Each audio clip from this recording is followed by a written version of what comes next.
الحمد لله وسلام على عباده الذين اصطفى أما بعد فأعوذ بالله من الشيطان الرجيم بسم الله الرحمن الرحيم إن الله يأمركم أن تؤدوا الأمانات إلى أهلها صدق الله مولانا العظيم وصدق رسوله النبي الكريم ونحن على ذلك لمن الشاهدين والشاكرين والحمد لله رب العالمين.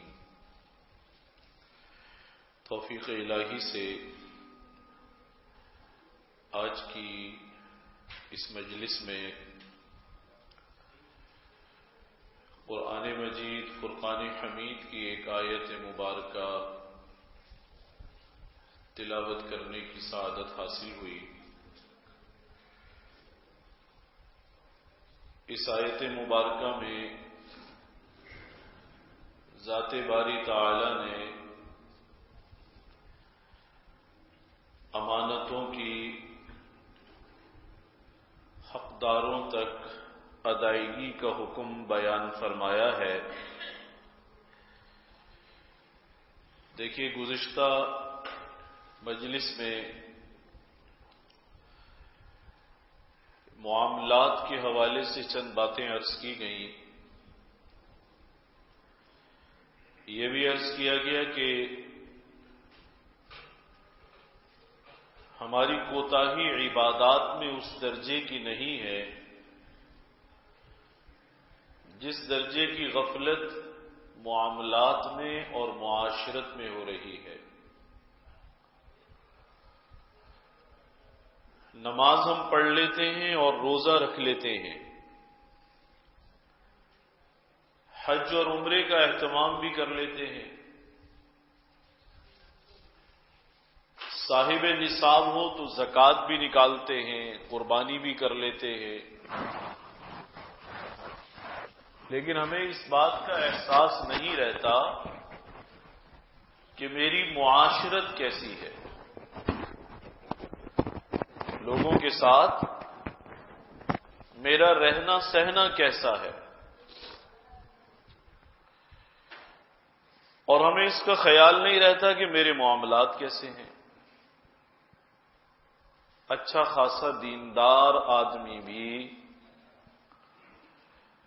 نماز حکم شریعت کے موافق پڑھتا ہے, اس میں غفلت کو صحیح نہیں سمجھتا, اور تجارت وہ حکم شریعت کے موافق نہیں کرنا چاہتا بلکہ طبیعت کے موافق کرنا چاہتا ہے. وہ لوگوں کے ساتھ معاملات اپنی سوچ اور ذہنیت کے مطابق کرنا چاہتا ہے. نتیجہ یہ نکلتا ہے کہ معاملات کے باب میں ہم دن بدن پیچھے سے پیچھے جا رہے ہیں. ناپ تول کیسے کرنا ہے, تجارت کیسے کرنی ہے, وراثت کے معاملات کیسے حل کرنے ہیں, اس میں دنیا دار کا تو کیا غم کرنا, دیندار کی حالت پتلی ہے. اچھا والا دیندار آدمی وراثت دینے کو تیار نہیں ہے. باپ کا انتقال ہو گیا اور باقی بھائی بچے چھوٹے ہیں, ایک بڑا ہے. جب تک یہ چھوٹے بڑے ہوں گے اور حق مانگنے کے قابل ہوں گے, انشاءاللہ ان کے حق کا یہ نام و نشان بھی نہیں چھوڑے گا, سارا ہضم کر جائے گا یہ. اور اس پر کمال یہ ہے کہ اس کی دینداری میں بھی فرق نہیں آئے گا, کوئی خاص فرق بھی محسوس نہیں کرے گا یہ. تو صاحب جنت میں جانے کے لیے نمازیں کافی نہیں ہیں اور تسبیحات کافی نہیں ہیں, بلکہ معاشرت کا درست ہونا اور معاملات کا صحیح ہونا یہ بہت زیادہ ضروری ہے. ایک شخص تہجد پڑھتا ہو, اخلاق خراب ہو, لوگ اس کی زبان کی وجہ سے اذیت محسوس کرتے ہیں, اس کا رہن سہن اچھا نہ ہو، تو آپ مجھے بتائیے کیا اللہ تعالی اس کی تہجد کے محتاج ہے؟ نہیں، ہرگز نہیں۔ حدیث شریف میں آتا ہے حضور علیہ الصلوۃ والسلام سے سوال کیا گیا، ایک عورت ہے اور وہ عورت نمازیں بہت پڑھتی ہے، نمازیں خوب پڑھتی ہے، لیکن اس کی زبان اچھی نہیں ہے، اس کی زبان کی ایذاؤں سے پڑوس والے آس پاس والے محفوظ نہیں ہیں، نمازی بہت بڑی ہے۔ تو پوچھا گیا اس کا کیا بنے گا؟ آپ نے فرمایا دوزخ میں جائے گی، دوزخ میں جائے گی۔ کاش اللہ اس فرق کو سمجھنے کی توفیق دے دے۔ اب یہ صورتحال ہے، ہم عبادت میں آگے جا رہے ہیں، معاشرت اور معاملات میں پیچھے سے پیچھے جا رہے ہیں، ہر دن پیچھے جا رہے ہیں، ناپ تول میں پیچھے جا رہے ہیں، ادائے امانت میں پیچھے جا رہے ہیں، حفظ امانت میں پیچھے جا رہے ہیں، حسن اخلاق میں پیچھے جا رہے ہیں، سیرت میں پیچھے جا رہے ہیں، عبادت میں آگے جا رہے ہیں۔ تو بھائی اگر میری عبادت اللہ تعالیٰ کو چاہیے ہوتی یا اللہ تعالیٰ صرف عبادت سے راضی ہوتے تو یہ بات تو فرشتوں نے بھی اللہ سے عرض کی تھی نا، جب اللہ تعالیٰ نے اس سے فرمایا انی جاعل فی الارض خلیفہ، میں اپنا ایک نائب زمین میں بنانے والا ہوں۔ انہوں نے کیا کہا؟ اتجعل فیہا من یفسد فیہا ویسفک الدماء، کیا آپ جس انسان کو نائب بنانے کا ارادہ رکھتے ہیں،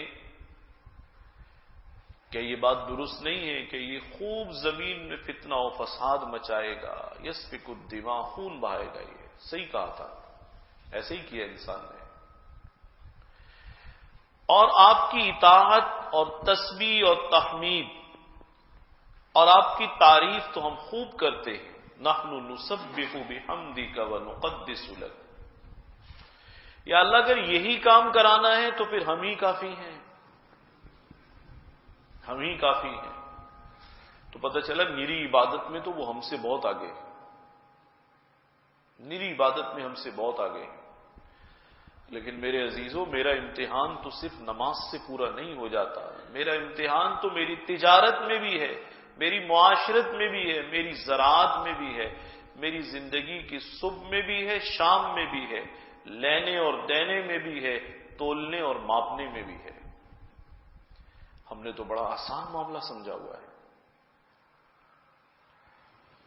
تو بھائی معاملات اور معاشرت کی جانب توجہ دینے کی بہت ضرورت ہے۔ اچھا خاصا دیندار آدمی ہے، نماز پابندی سے پڑھتا ہے، لیکن تجارت کیسے کرنی ہے وہ نہیں جانتا، زحمت بھی نہیں کرتا۔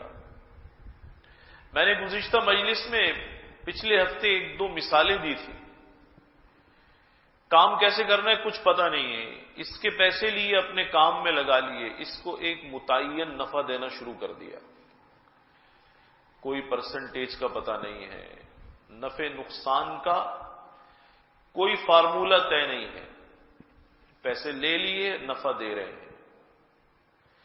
بھئی کس حساب سے دے رہے ہیں؟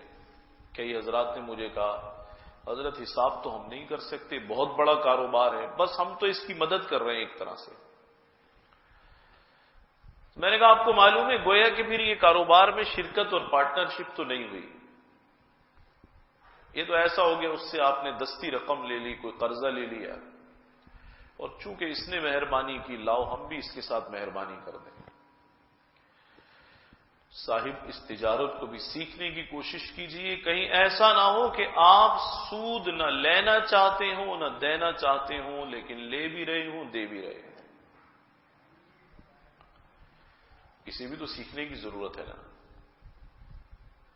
یا صرف نماز سیکھنے کی ضرورت ہے، مسائل سیکھنے کی بھی ضرورت ہے، احکام سیکھنے کی بھی ضرورت ہے۔ اسی طرح سے کاروبار کر رہے ہیں، باپ کا انتقال ہوا، اب بیٹوں کے ہاتھ میں کاروبار آ گیا، انہوں نے کام کو اور بڑھایا، ایک کاروبار سے دوسرا بنا لیا، دوسرے سے تیسرا بنا لیا، ایک گھر تھا 2 بنا لیے۔ تقسیم کا وقت آیا، خوش قسمت ہوتے ہیں، خوش نصیب ہوتے ہیں جنہیں تقسیم کا خیال آ جاتا ہے، ورنہ اللہ معاف فرمائے یہ شعبہ بھی انتہائی خراب ہو گیا ہے۔ جس کے ہاتھ میں جو آیا وہ لے مرا، بس دینے کا نام نہیں ہے۔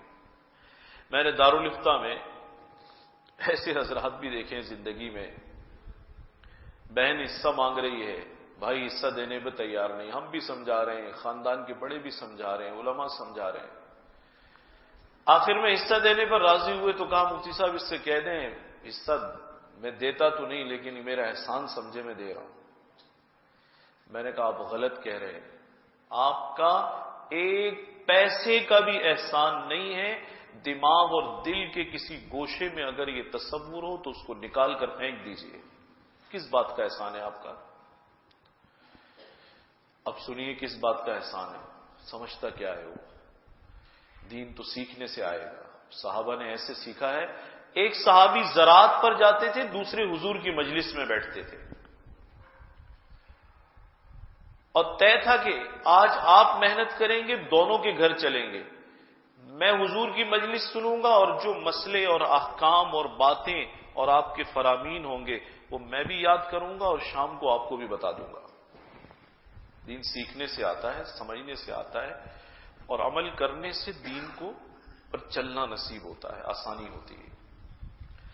تو کہتے ہیں کہ احسان اس وجہ سے کہ ابا کے بعد ہم نے کاروبار سنبھالا ہے، ہم نے کام سنبھالا ہے، بہنوں نے سنبھالا تھا، کوئی ہماری بہنوں نے تو نہیں سنبھالا تھا، ہم نے سنبھالا تھا، محنت ہم نے کی، کام ہم نے کیا، باپ کے ساتھ بھی ہم نے محنت کی۔ میں نے گزشتہ مجلس میں عرض کیا تھا، باپ کے ساتھ کوئی اگر 25 سال بھی تعاون اور محنت کرے تب بھی اس کا ملکیت میں کوئی حق نہیں آتا، مالک نہیں بن جاتا۔ یہ بھائی محنت کی تو آپ نے اس محنت کے ساتھ ساتھ فائدہ بھی حاصل کیا، خرچ بھی آپ نے لیا، گھر بھی آپ رہے، گاڑی بھی آپ کو ملی، تعلیم کا خرچ بھی آپ کا اٹھایا۔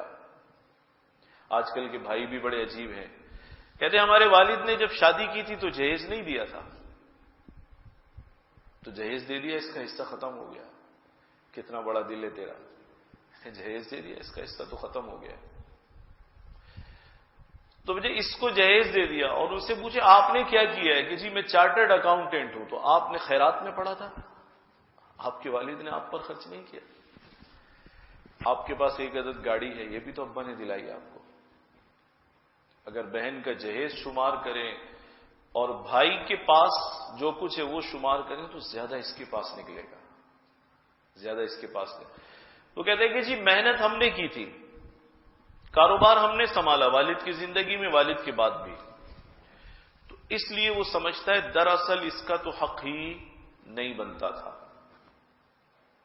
اس کا تو کوئی حق نہیں بنتا تھا، ہم نے محنت کی ہے۔ اور میں آپ سے کیا عرض کروں، اچھا خاصا دیندار بھی اس غلط فہمی میں مبتلا ہے، اس لیے اگر آپ کہتے ہیں اس کا کوئی حق بنتا ہے تو ہم دے رہے ہیں، اس لیے وہ احسان کر کے دیتا ہے۔ اب اس میں کون سی خرابی ہے جو ایک خرابی کے بعد دوسری آتی ہے، تیسری آتی ہے؟ ہمارے یہاں دارالفتاؤں میں عموماً 2 قسم کے مسائل ہی زیادہ پوچھتے ہیں لوگ۔ اللہ ہمارے حال پر رحم فرمائے، باپ مر جائے تو حصہ کتنا ہے میرا، حصہ کتنا ہے میرا؟ اب تو ایک نیا قصہ ہے، حصہ تو بعد میں، ایک قصہ اور ہے۔ ابا سے لڑائی ہو گئی، زندگی میں ناراضگی ہو گئی، تو اکثر نوجوان آ کر پوچھتے ہیں کہ ہم والد سے الگ ہونا چاہتے ہیں، ذرا ہمارا حصہ تو بتائیں کتنا بنا۔ میں ان سے پوچھتا ہوں آپ نے دیا تھا والد کو حصہ؟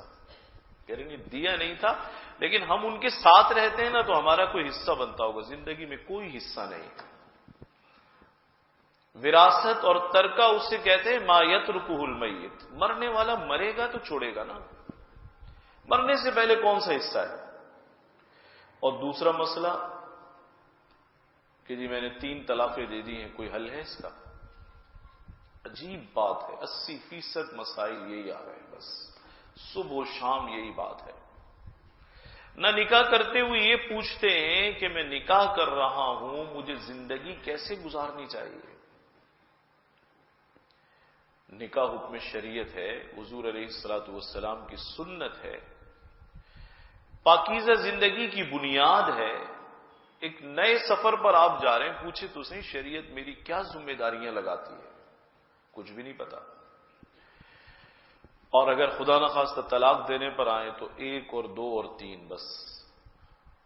اب یہ نہیں پتا کہ طلاق کی بھی کوئی ہدایت ہے، کس وقت دینی ہے، کس وقت نہیں دینی۔ اگر دینا ناگزیر ہو چکا ہے تو کتنی دینی ہے اور کس حالت میں دینی ہے؟ عورت کی ناپاکی میں دینی ہے یا پاکی میں دینی ہے؟ یہ بھی مسئلے ہیں، کچھ بھی نہیں پوچھتے۔ تو یہ 2 مسئلے دارالافتاء میں روز آتے ہیں، طلاق دے دی، 3 طلاق دے دی، حل بتائیے اس کا کیا ہے؟ اور ہمارا حصہ کتنا بنتا ہے، ہمارا حق کتنا بنتا ہے؟ تو یہ تصور ذہن میں ہونا کہ باپ کے بعد میں نے کاروبار سنبھالا اس لیے سب کچھ میرا ہو گیا، یہ ہم بھائیوں کا ہو گیا اور بہنوں کا کچھ بھی نہیں ہے، یہ غلط ہے، یہ بالکل غلط ہے۔ بے شک آپ کاروبار سنبھال رہے ہیں، لیکن اس میں جو سرمایہ والد چھوڑ گئے وہ بھی آپ کے پاس امانت ہے، جو آپ کے ہاتھوں سے اس میں اضافہ ہوا وہ بھی امانت ہے، کل کا کل امانت ہے۔ آپ آج تقسیم کر لیں اور جس کا جو حصہ بنتا ہے اس کے حوالے کر دیں، آج آپ سبکدوش ہو جائیں گے۔ 10 سال بعد تقسیم کریں گے تو جتنا اضافہ ہوگا وہ بھی سب اس میں شامل ہو جائے گا۔ اب یہ ایسی پتہ نہیں کوئی مشکل بات ہے، سامنے والا اس کو سمجھتا ہی نہیں ہے، کہتا ہے تو میں نے محنت کی تھی، میں نے محنت کی تھی، والد کے بعد ہم نے ایک کام سے 2 بنائے، 2 سے 3 بنائے، ہماری محنت ہے۔ وہ ایک گھر چھوڑ کر گئے تھے، ہم نے 2 گھر کر لیے۔ تو صاحب سرمایہ کس کا تھا؟ ان ورثاء کا سرمایہ تھا، وہ پیسہ ان کا تھا۔ آپ نے ان کے پیسے سے مزید پیسہ کمایا اور اسے تقسیم نہیں کیا، ان کا حصہ انہیں ادا نہیں کیا، تو جو بڑھتا چلا جائے گا اس میں ان کا حصہ بھی اسی تناسب سے بڑھتا جائے گا۔ یہ نازک مسائل ہیں۔ شروع میں جب انتقال ہوتا ہے بڑے کا تو لوگ ترکے کی تقسیم کو معیوب سمجھتے ہیں، معیوب سمجھتے ہیں۔ ایک زمانے میں ہمارے اکابرین کے دور میں یہ سلسلہ تھا، بہت سارے حضرات کے بارے میں نے پڑھا، انتقال ہوا تو دروازے پر جا کر تیسرے دن بیٹھ جاتے تھے، کہتے تھے لاؤ بھائی اپنے گھر کا حساب بتاؤ۔ دل نرم ہوتے ہیں شروع میں، ایک دوسرے کے لیے بڑی گنجائش ہوتی ہے، بڑے بھائی کے لیے چھوٹے بھائی کے، بڑے بھائی کے دل میں چھوٹے کے لیے گنجائش ہوتی ہے، بہنوں کے لیے گنجائش ہوتی ہے، ماں کا احترام ہوتا ہے، ایک دوسرے کے حالات پر ترس بھی آتا ہے، نرمی بھی دل میں ہوتی ہے۔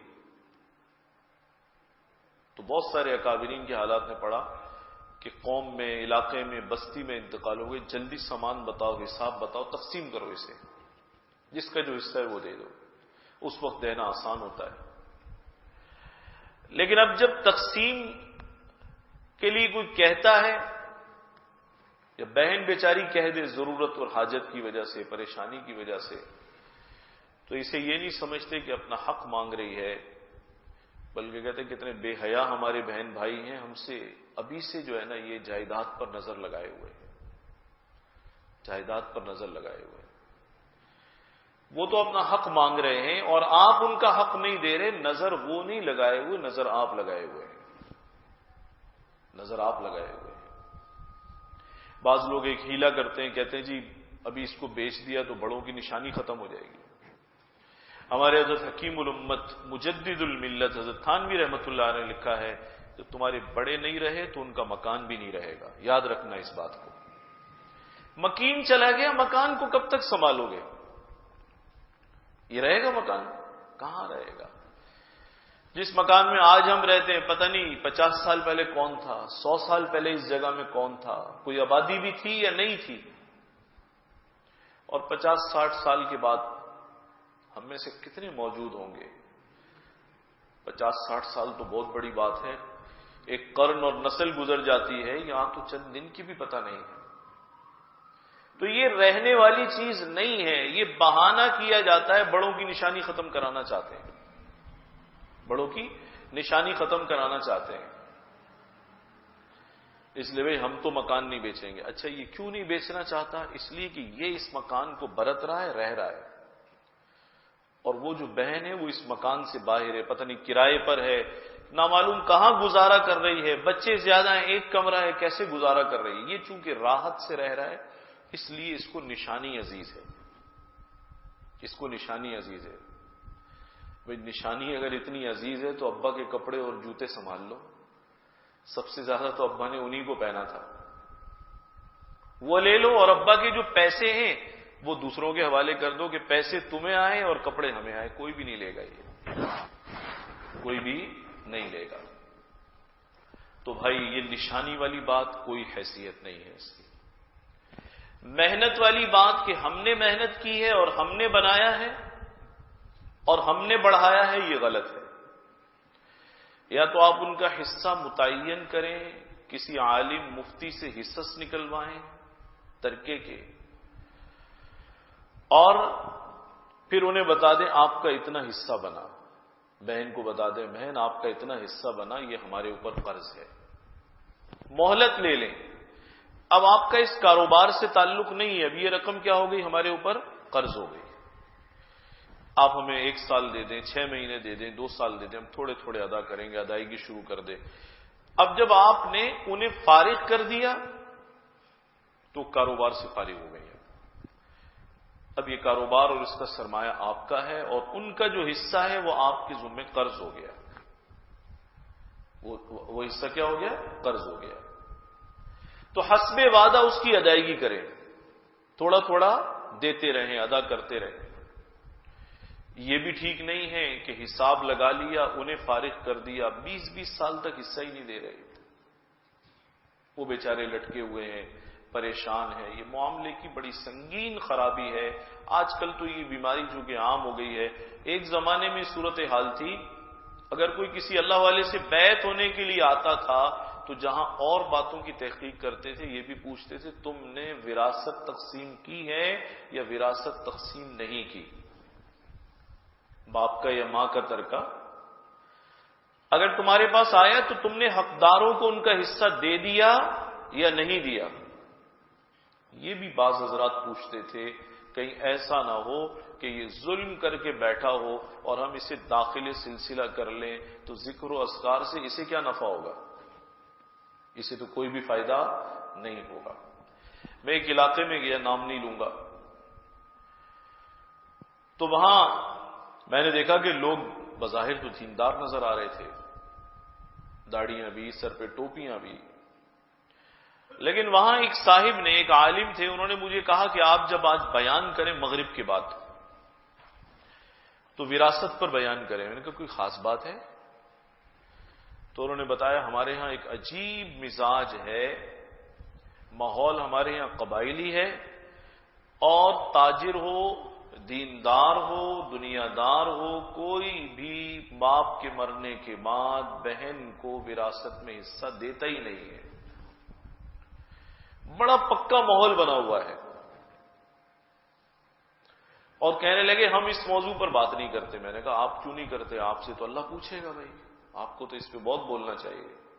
انہوں نے کہا اتنا تشدد آ گیا ہے، اتنا تشدد آ گیا، اگر مقامی عالم وراثت کی تقسیم پر بیان کرے تو لوگ اس سے ناراض ہو جاتے ہیں۔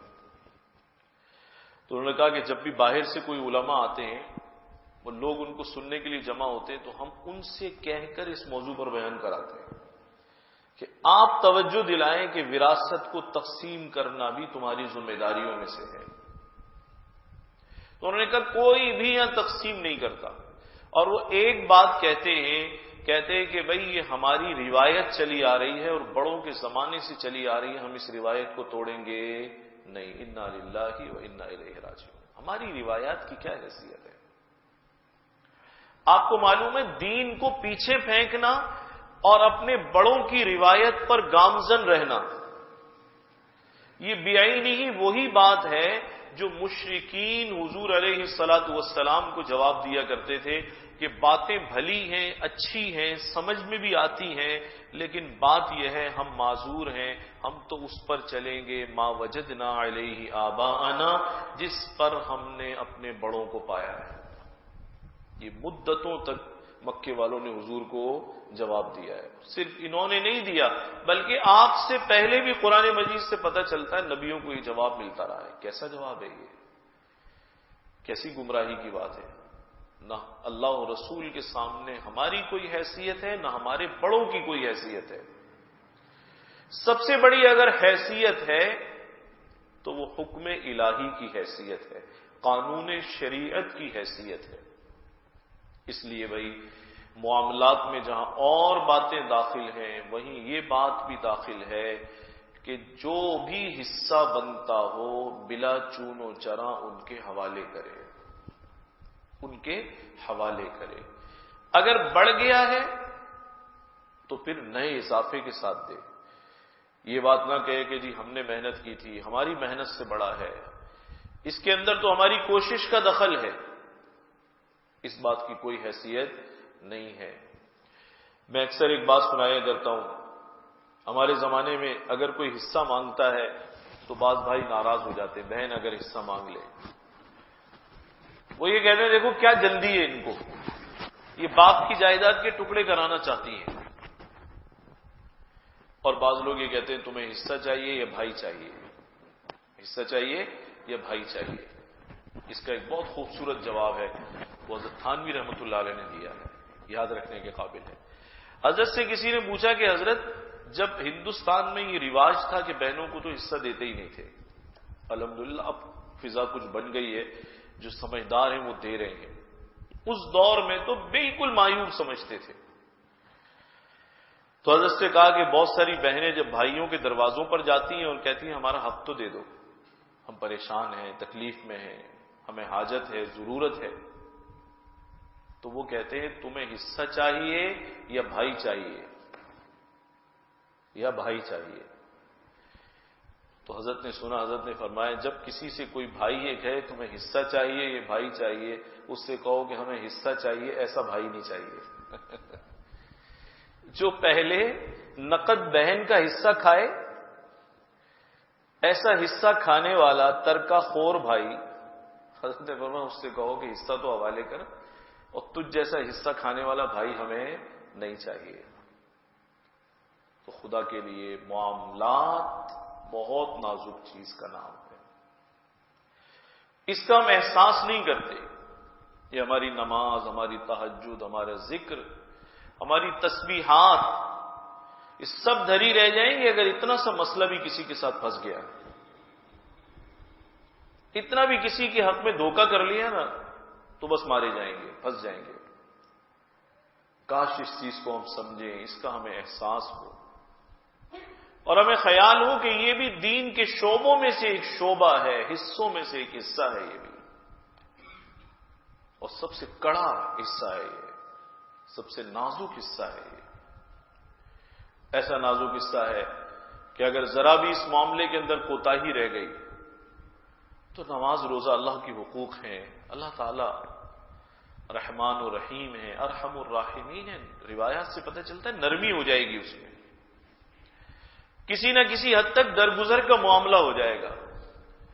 لیکن اگر بندوں کے حق میں کوتاہی کی ہے، ان کا حق مارا ہے، تو یہ معاملہ بڑا خطرناک ہوگا، بہت نازک ہوگا۔ کوئی اس حساب کو کل آخرت والے دن چکا نہیں سکے گا۔ کون تصفیہ کرائے گا؟ کس سے تصفیہ کرائے گا؟ بعض روایات سے پتہ چلتا ہے ایک ایک پیسے کے بدلے 700 مقبول نیکیاں، یا بعض حضرات نے کہا مقبول نمازیں مراد ہے اس سے۔ اس پر حضرت تھانوی رحمۃ اللہ نے لکھا ہے ہمارے اعمال میں تو سب سے بڑی بات یہ ہے، اندیشہ اس بات کا ہے پتہ نہیں مقبول بھی نکلیں گے یا نہیں نکلیں گے۔ یہ جس طرح کی نمازیں ہماری ہوتی ہیں، پتہ نہیں کہاں کہاں دھیان گھوم رہا ہوتا ہے، کدھر کدھر خیال ہوتا ہے، پھر کتنی فاسد نیتیں اندر آ جاتی ہیں۔ عبادت میں جان ہے کب؟ کوئی جاندار نماز ہو، اخلاص کے ساتھ پڑھی ہوئی کی ہوئی عبادت ہو، تو کچھ توقع ہو سکتی ہے کہ مقبول عمل ہوگا۔ ایک تو اعمال کا مقبول ہونا ہی مشکوک ہے، پتہ نہیں کتنے مقبول اعمال نکلیں گے، اور اگر ایک ایک پیسے کے بدلے اتنی نیکیاں تلنے لگی تو بھائی سیدھی بات ہے، مارا جائے گا، دھر لیا جائے گا، یہ بڑی مصیبت اس پر آ جائے گی۔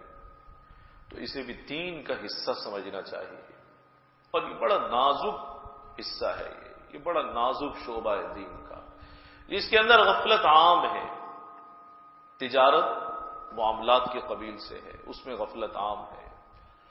ملازمت معاملات کے قبیل سے غفلت عام ہے۔ جیسے میں نے گزشتہ مجلس میں عرض کیا تھا، اب جس چیز کی تنخواہ لے رہے ہیں اس کی ڈیوٹی نہیں دے رہے، پورا وقت نہیں دے رہے، کام میں ڈنڈی مار رہے ہیں، جس وقت میں جو کام کرنا چاہیے اس میں وہ کام نہیں کر رہے۔